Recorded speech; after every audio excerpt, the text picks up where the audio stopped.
Hello viewers, welcome to the digital class of Udayanath Autonomous College of Science and Technology. So viewers, today we will be discovering some more elements of input tag. So in our previous video also we have discussed some of the elements of input tag. In this video also we will be elaborating some more elements of the input tag. So without wasting much of our time, let's move on to the slide. So we will be moving to the email type of input tag.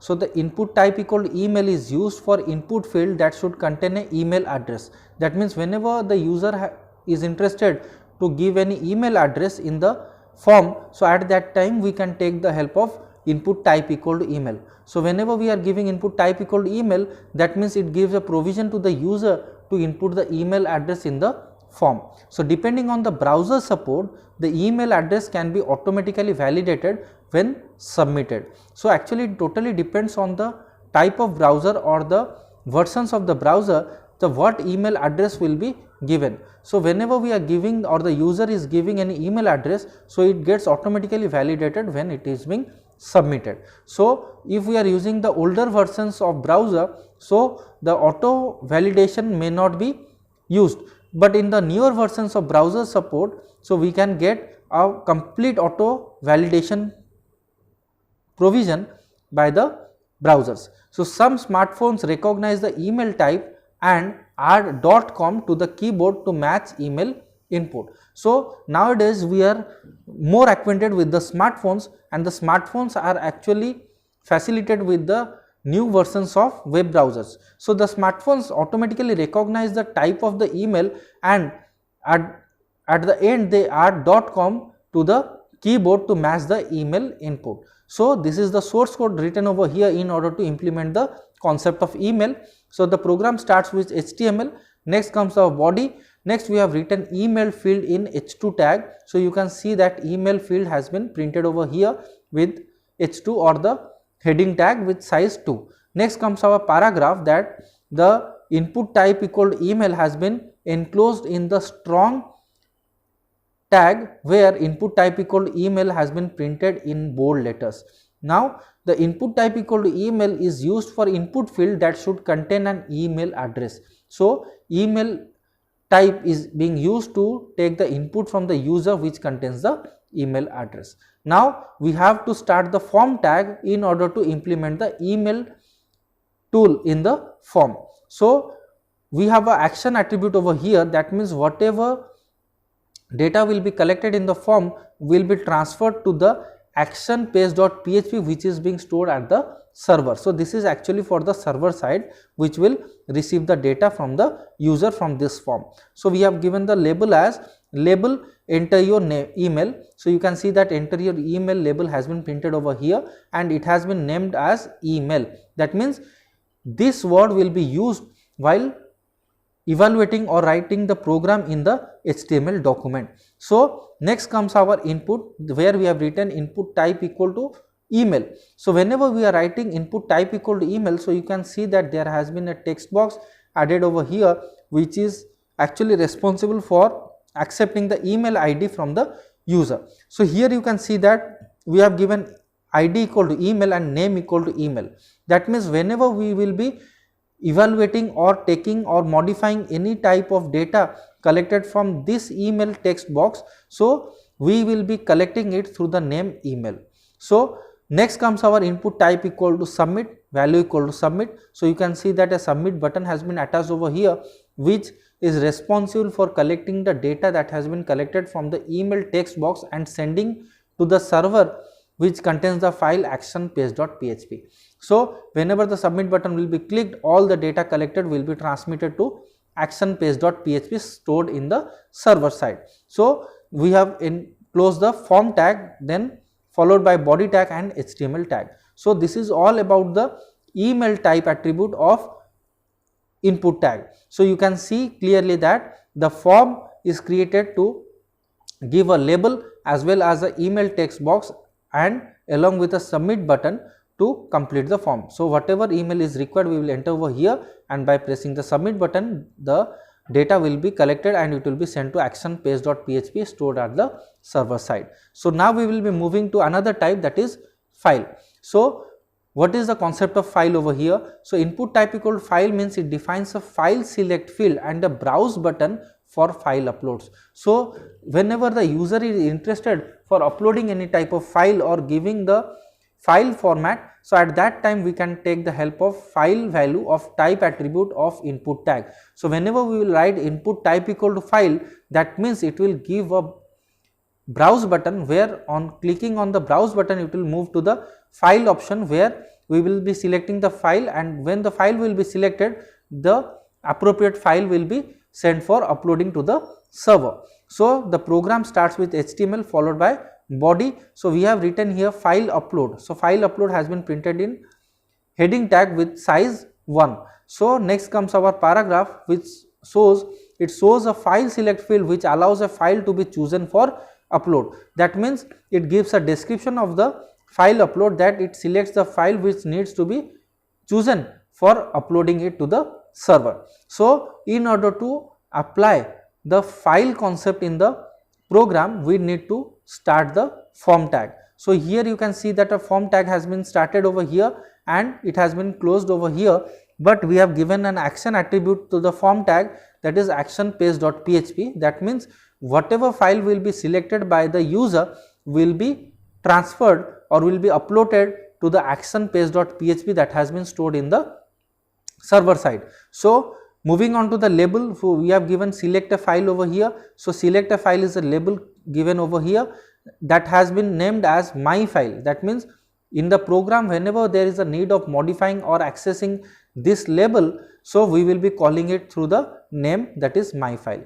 Next comes our input type equal to file. So whenever we are writing input type equal to file, so it will automatically give a browse button over here which will allow the user to click on it, and we will be moving to the computer system file concept, where the file will be selected, and whatever file will be selected, it will be sent to the server which contains the action page.php.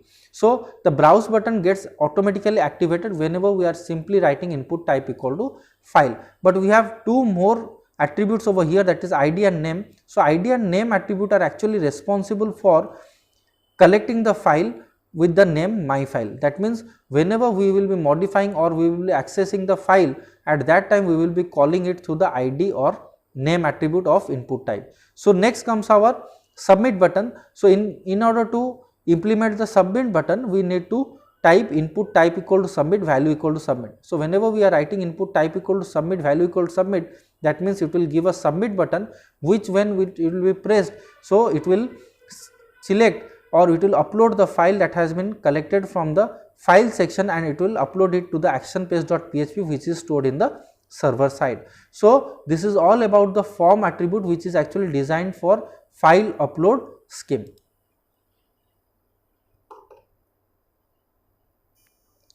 So next we will be going for input type equal to month. So the input type equal to month allows the user to select a month and year. That means whenever the user needs to enter the month and year in the form or in the web page, at that time we can take the help of input type equal to month.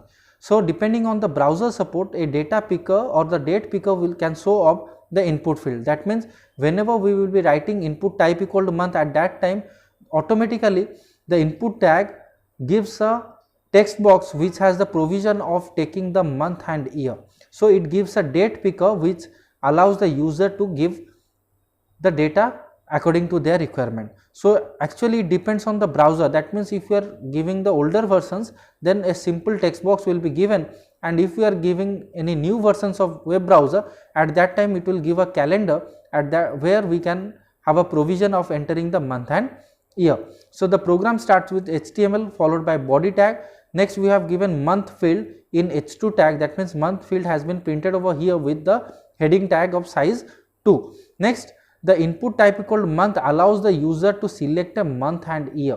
That means the definition of the month type has been given over here. That means it allows the user to select a month and year. So you can see that input type equal to month has been enclosed in the strong tag. That means it has been printed in bold letters, and others remain the same. Then in order to implement the month tool in the web page, we need to start the form tag. So form tag has been started over here and it has been ended over here with the action attribute. So in action we have given action page.php, that means action page.php is at the server side, and whatever data will be collected in this form will be transferred to action page.php. So we have given a label over here, label birthday, month and year. So you can see that the label has been printed over here, that is month and year. So we have given the name as b day month, that means whenever we will be using this label or we will be modifying this label, at that time we can take the help of b day month and we can change it or we can modify it. Similarly, after giving this label, we will be giving the month tool, which has the capability of accepting the month and year from the user. So we have given input type equal to month. So whenever we will be giving input type equal to month, so it will give a text field or it will give a calendar depending on the version of the browser. So after giving it, so we have two more attributes, that is ID and name. That means whatever data will be collected in month and year will be transferred or will be accessed through their ID names, that is b day month. So in order to accept that or in order to access the data that has been collected over here, we will be collecting it through the ID or name attribute of the input field. Next, we have given input type equal to submit. So you can see that a submit button has been attached over here. So whenever we will be clicking on the submit button, the data that has been entered by the user and it has been collected in the toolbox over here will be transferred to action page.php on the server side. That means action.php page on the server side is responsible for collecting the data that has been collected over here. Next, the form has been ended over here. That means this form is only responsible for giving or entering the month and year from the user and sending it to the server side. Next, we have given a note over here that type equal to month is not supported in Firefox, Safari or Internet Explorer 11. That means in the older versions of Firefox, Safari or Internet Explorer or earlier, the month is not supported. That means in today's browser or today's versions of browsers, the type equal to month is available or it is being added through the help of the new versions. So this is all about the type equal to month attribute. Next, we will be moving to the input type equal to number. So what do you mean by input type equal to number? So input type equal to number defines a numeric input field. That means whenever the user has an interest of giving numeric input field, at that time the user can take the help of number value of type attribute of input tag. So you can also set restrictions on what numbers are accepted. That means whatever number we are giving over here or what number the user is interested to give over here, we can set the restrictions over those numbers to the help of the number value of type attribute of input tag. So the following example displays a numeric input field where you can enter a value from 1 to 5. That means here you can see that in this web page we have a provision of entering an number field where the user has the capability of giving any number from 1 to 5 or it is giving the range of 1 to 5. So you can see that the program starts with HTML followed by body tag. Then we have given number field in H2 tag, that means it is under the heading 2. Next, we have given a paragraph over here, that means the input type equal to number defines a numeric input field. So the definition of number value has been given over here, where input type equal to number has been enclosed in strong tag because it has been printed in bold letters and others remains the same. Next paragraph, you can see that you can use the min and max attribute to add numeric restrictions in the input field. That means whenever the user has the provision of giving a minimum value and a maximum value in the web page through the numbers, then we can take the help of number attribute in the program. So here there is a program over here. So in order to implement the number type, so we need to call the form tag. So we have called the form tag. We have an action attribute over here. That means we have given action page.php. That means whatever data will be collected in the form tag will be stored in action page.php, which is on the server side. So we have given label equal to quantity. So we can see that quantity between 1 and 5 is the label where we have named it as quantity. That means whenever we have a need of changing or modifying anything in this label or calling this label, so we can call it through the name quantity. Next, we have given input type equal to number.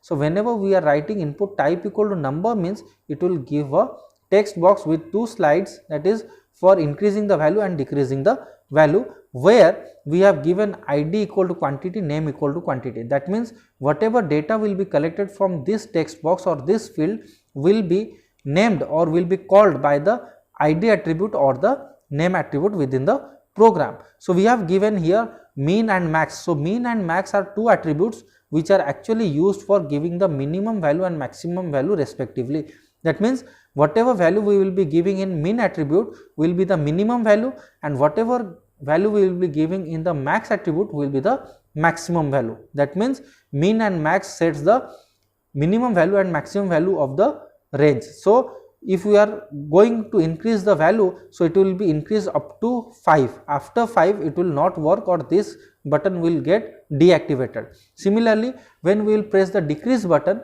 it will go up to 1, and after 1 the decreasing button will get deactivated. So the range is from 1 to 5.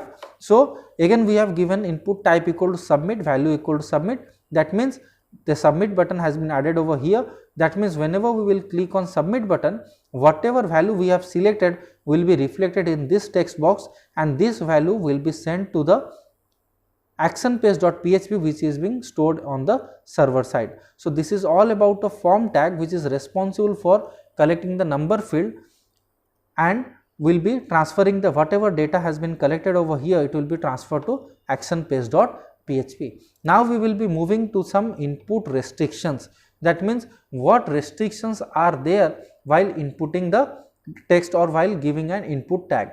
So these are some of the attributes and these are some of the descriptions over here. So moving on to the first attribute, that is disabled.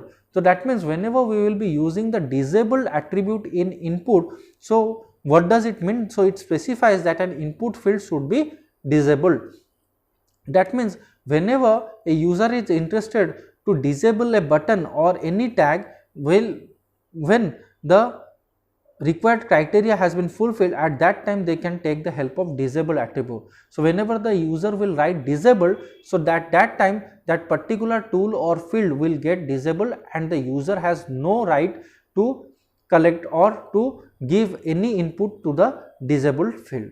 Similarly, we will be moving to the next attribute, that is max. So max specifies the maximum value of the input field. That means whatever data will be given, it is in a form of range. That means the range has a maximum value and a minimum value. So when the maximum range is focused or it has been reached, then the button or the field will get disabled. So it is being given by the max attribute. Similarly, we have given another attribute, that is max length. So it is used to specify the maximum number of character for an input field. That means whenever a text field is given, so at that time the text field has a default value of 20 characters, but if we want to increase the number of character in the text box, at that time we can give it through the max length attribute. So whenever there is a attribute of max length, at that time we have a provision of giving the maximum length of character that the input field can take place. Next we will be going for mean attribute. So mean attribute means it specifies the minimum value for an input field. That means as we have told that whenever we are giving any range, it has a provision of giving the max value or maximum value along with some minimum value. So at that time the minimum attribute or mean attribute is used to give or set the minimum value for an input field. Similarly, we will be moving to the next attribute, that is pattern. So pattern specifies a regular expression to check the input value against. That means whenever we are interested in giving an expression so that it will be checked and the next input value will be given, at that time we can take the help of pattern attribute. Next, read only attribute. So read only attribute specifies that an input field is read only. That means whenever the user has to see anything but they do not have any provision to change it, at that time we can set that field as read only attribute. So whenever read only attribute is focused or is encountered, that button or that field has a provision that it cannot be changed. Next comes our required attribute. So required attribute means it specifies that an input field is required. That means whenever the user has a provision that they have to enter or they must have to enter the value, at that time we can give it as required attribute. So you must have seen some asterisk symbol while filling up any form. So asterisk symbol denotes that it is compulsory. So it is being given by the required attribute. That means whatever field we are giving as required attribute, that field is necessary, and without filling it up we cannot move to the next part. Next comes our size attribute. So it specifies the width in characters in the input field. That means what is the size of the attribute or size of the field is specified by the size attribute of the form tag. Next comes our step. So it specifies the legal number intervals for an input field. That means what is the number of interval from one point to another point, or what is the minimum number of intervals from a particular number to the other number is given by the step attribute. Similarly, the last one is our value attribute. So it specifies the default value for an input field. So whenever the user has a provision of inputting any value, so it first of all checks the default value. So whenever we have any default value to give it in the input field, at that time we can take the help of value attribute. So this is all about input tag and its restrictions. So I hope you have all understood what are some of the elements of input tag. In our next video we will be discussing some more elements of input tag. So if you have any doubt, you can comment me on our YouTube channel. Till then, thank you.